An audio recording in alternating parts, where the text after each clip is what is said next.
Dans 50% des cas, l'avertissement est un préalable à un licenciement. Je reçois un avertissement de mon employeur. Que dois-je faire? Lorsqu'on reçoit un courrier d'avertissement, c'est souvent soit par mail, soit le plus souvent par courrier recommandé. On est comme démunis, on ne sait pas quoi faire. La plupart des salariés ne réagissent pas ou éventuellement vont voir leur responsable pour échanger sur l'avertissement, faire part d'un mécontentement. Mais ce n'est pas la meilleure des solutions puisqu'il faut y répondre. Alors déjà, il faut s'interroger si cet avertissement est adressé dans les bonnes formes. L'avertissement doit avoir deux formes. Il doit être écrit et on peut s'interroger sur la convocation préalable. Souvent on vient me voir, on me dit oui, j'ai reçu un avertissement, j'ai même pas pu m'expliquer, j'ai pas été reçu en entretien accompagné d'un représentant du personnel.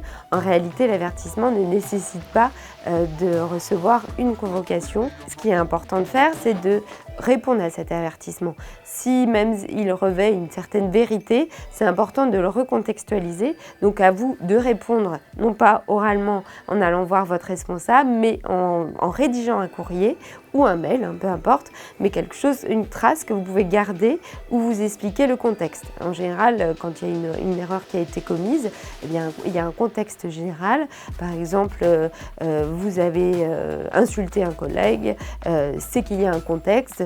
Peut-être que juste avant, il vous avait insulté, peut-être que juste avant, il vous avait pris plusieurs clients. Il y a des circonstances à expliquer. Parfois aussi, il y a des avertissements qui ne sont pas justifiés. Il y a une erreur technique qui vous est imputée. En réalité, ce n'est pas vous. Il faut pouvoir y répondre de façon précise. Donc, vous reprenez les différents faits qui sont indiqués dans la lettre d'avertissement et vous y répondez point par point. Cet écrit est important. Pourquoi? Dans 50% des cas, l'avertissement est un préalable à un licenciement. Si vous n'y répondez pas, il est possible que lors de votre licenciement, on puisse s'appuyer sur l'avertissement. Lorsqu'on va devant le conseil de prud'homme pour contester un licenciement, souvent le conseil de prud'homme cherche à savoir si le salarié a été averti, par exemple sur une défaillance ou une insuffisance. Il n'est pas facile de contester par écrit et c'est pour ça qu'il y en a plein qui ne le font pas, parce qu'on est encore en poste, on a envie de garder son poste. Donc moi, ce que je vous conseille de faire, c'est d'expliquer sans être dans la revendication et de conclure en disant « j'ai noté l'avertissement, vous pouvez compter sur mon application dans mon poste, comme je l'ai toujours fait ». Il faudra conclure votre courrier par quelque chose de positif, de montrer que vous avez toujours envie de vous impliquer dans votre mission. Régulièrement, on vient me voir en me disant « bon, j'ai eu un avertissement, mais ça date d'il y a très longtemps, je crois que les avertissements s'effacent de notre dossier ». En réalité, on peut licencier quelqu'un en s'appuyant sur un avertissement juridiquement.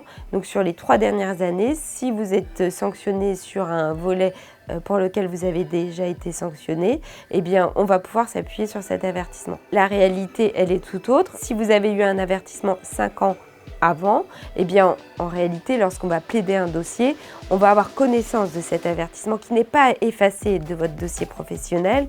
Donc il est important de ne pas en avoir, ou au moins qu'on puisse pouvoir s'appuyer sur une réponse que vous avez apportée à l'avertissement pour comprendre le contexte de cet avertissement.